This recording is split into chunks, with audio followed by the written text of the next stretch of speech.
북런던 더비만큼 초관심을 갖는 경기가 펼쳐졌습니다. 맨체스터 더비, 맨유 대 맨시티의 경기가 올드 트래포드 경기장에서 열리게 되었는데요. 전반기에 맨유는 맨시티에게 6실점 대패를 당하면서 최근 맨체스터 더비 3경기에서 12실점을 당하면서 굴욕을 넘어서 맨유는 맨시티에게 한 수 아래가 확실하다고 여겨지고 있었습니다. 하지만 양팀의 최근 분위기가 좀 다르죠. 맨시티는 사우스햄튼에게 패배를 당한 후 다시 원정 경기를 왔고, 맨유는 엄청난 상승세로 리그 5연승에 도전하는 것입니다. 경기 전 테나흐 감독은 이 더비 경기에 자신감이 있었고 이 경기를 통해 맨유가 좋은 팀임을 증명할 수 있을 것이라고 했습니다.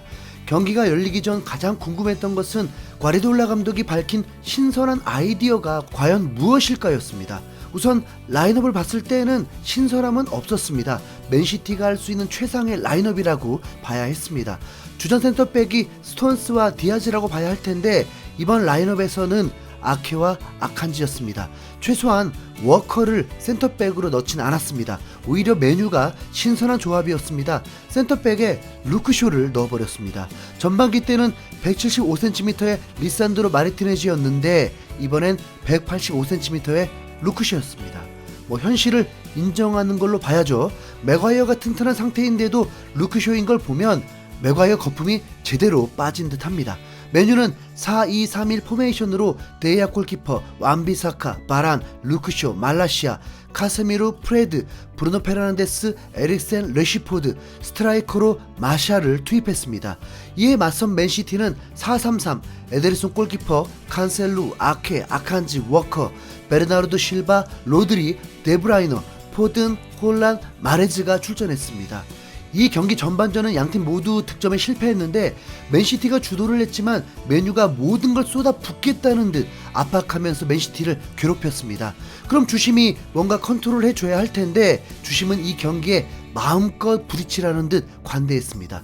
전반 10분에 맨시티 패스 미스가 나오면서 맨유에게 기회가 왔고 브루노가 슈팅을 날렸지만 각도가 너무 많이 꺾여버리면서 기회를 놓치고 말았습니다. 또한 전반 33분에는 에데르손 골키퍼가 골대 위치를 벗어나면서 실점 대위기였는데 레시포드가 그 상황에서 슈팅을 하지 않고 볼을 키핑하면서 찬스를 놓치고 말았습니다.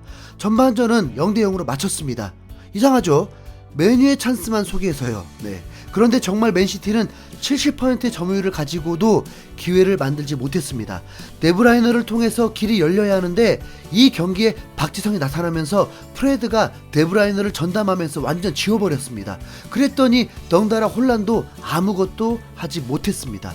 벽에다 대고 딱 한 번 슈팅했습니다.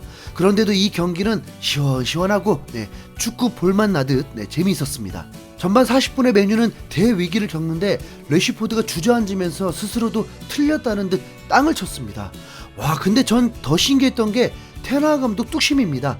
맨유는 선수 자원이 풍부합니다. 레시포드가 없으면 끝장난다 정도는 아니거든요. 산초도 있고 가르나초, 안토니도 있었습니다. 그런데도 얼마나 강하게 키우려는지 끝까지 지켜보고 기다리면서 전반전을 마치게 합니다. 후반전이 궁금할 수밖에 없죠. 레시포드가 교체됐을까요? 맨유에서 교체가 있긴 했는데 레시포드를 스트라이커로 세우고 오히려 마샤를 빼고 안토니를 투입했습니다. 레시포드가 인상을 썼다는 건 근육이 올라온 게 분명한데 도대체 휴식 시간 때 무슨 일이 있었던 걸까요? 맨시티는 후반 10분에 포든을 빼고 그릴리시를 투입했습니다. 이는 용병술이 적중합니다. 투입된 지 4분 만에 맨시티다운 패스플레이로 맨유를 교란시키고 데브라이너의 박스 안에서 크로스에 그릴리시가 깔끔한 헤딩슛을 성공시켰습니다. 행운은 1도 없는 완벽한 축구로 득점을 성공했습니다. 데브라이너는 5경기 만에 도움을 올렸습니다. 명불허전. 맨시티는 지키기만 하면 끝입니다. 그런데 맨시티가 그런 팀이 아니라는 거죠. 맨시티는 앞서 있어도 공격을 주도했습니다. 그러면서 미드필더 진영을 비울 수는 없으니까 수비도 올라와 있었고 맨유의 역습에 맨시티가 당했습니다. 아니, 이런 장면 매우 특이한데 맨시티가 당한 건 맨유에게가 아니라 주심이라고 봐야 할 수 있습니다. 역습으로 레시포드에게 전달되었을 때는 누가 봐도 옵사이드 위치였습니다.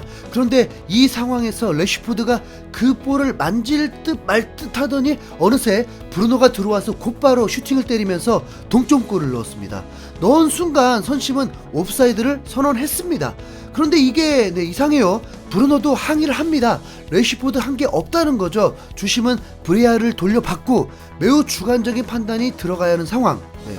래시포드는 이 골에 관여를 했는가인 거죠. 네. 주심은 관여하지 않았다고 보면서 동점을 선언했고, 이 반전으로 인해서 분위기가 급상승되면서 3분 만에 또 역습으로 이번엔 래시포드가 진짜 득점을 해버리면서 역전에 성공하게 됩니다. 경기는 추가 시간에 테나우 감독이 수비를 더 강화시키고 확실히 지켜내면서 이 경기를 승리로 장식해 버렸습니다. 맨유는 맨시티에게 선제 실점 후 거의 승리한 적이 없는데 그 기록마저도 뒤집어 버렸습니다. BBC의 서튼은 래시포드의 관여가 맞다는 듯 그 골은 종일 논란이 될 것이라고 했습니다. 그럼 옵사이드 위치의 선수가 볼 가까이에서 쉴드를 치고 있어도 관여가 아니라는 거죠. 네, 그렇죠? 네. 맨유는 맨시티와 승점 1점 차가 돼버렸습니다. 이제 순위는 맨유가 단독 3위가 되었습니다. 아스날과 6점 차지만 이미 맨유는 아스날도 이긴 유일한 팀이고 남은 18경기 54점이 남았기 때문에 맨유는 더 큰 기대감을 가지고 있습니다. 그러면 이 경기에 대한 맨시티 팬들은 어떨까요? 너희들은 우승 트로피 받을 자격이 없어. 홀란은 그저 꼭두가시 같았어. 무기력한 패배야. 알바레즈가 홀란보다 더 낫다. 에데르송이 있다는 건 우린 챔스 우승은 틀렸어. 4분 만에 또 2골을 내줬다는 게 더 충격이야. 축구 역사상 최악의 오심이야. 논란의 여지가 없어. 래시포드는 계속 볼에 관여되어 있었다고. 수비수들은 그에게 막혀 있어야만 했어. 승리를 뺏긴 거야. 나는 홀란을 좋아한다. 하지만 우리가 맞지 않는다고 주장해 왔어. 왜냐하면 그는 볼을 기다리고 있으니까. 공격 전개가 부족해. 규정을 차라리 바꿔라. 쓰레기 주심. 맨유의 압박은 매우 위험했어. 감독의 전술이 빛난 경기야. 왜 우리는 오늘 10명이 뛴 거지? 홀란은 왜 출전을 안 한 거야? 왜 우리는 승리의 골을 넣고도 계속 득점을 하려고 하는 거야? 맨유라는 팀이 허접한 팀이 아니잖아. 맨시티는 어떻게 항상 역습에 당하지? 차라리 수비수를 데려와. 반대로 맨유는 축제의 분위기입니다. 퍼거슨의 제리미야, 테나우가 우리를 바꿔놓았어. 올해의 감독상 100%야. 오랫동안 본 최고의 더비 중 한 경기였어. 맨체스터는 역시 붉은색이지. 맨체스터 유나이티드가 돌아왔어. 매우 강력한 라인업이야. 프레드가 데브라이너를 지웠고 카세메로의 영입은 신의 축복이야. 브루노의 리액션은 너무 좋았어. 진정한 연기자. 맨시티 리버풀 시대가 끝이 나는 순간이다. 가장 자랑스러운 순간이야. 등등 매우 상반된 반응으로 보였습니다. 아스날이 주춤해버리면 맨유가 우승 경쟁에 뛰어들게 되는 건데 지금 가장 좋아하는 팀은 아스날이겠죠. 네. 맨시티와 승점 차이를 벌리는 게 가장 최상의 시나리오니까요. 네. 자, 이제 토트넘 차례입니다. 제대로 찬물 끼얹어주면서 토트넘 저력, 아니 손흥민의 부활 기대해 보겠습니다. 그 경기는 그냥 마스크 벗자. 그냥 만약 마스크 벗고 부상 일어나고 패배하면 그때 주저없이 떠나버리자. 이상 흰수염고래였습니다.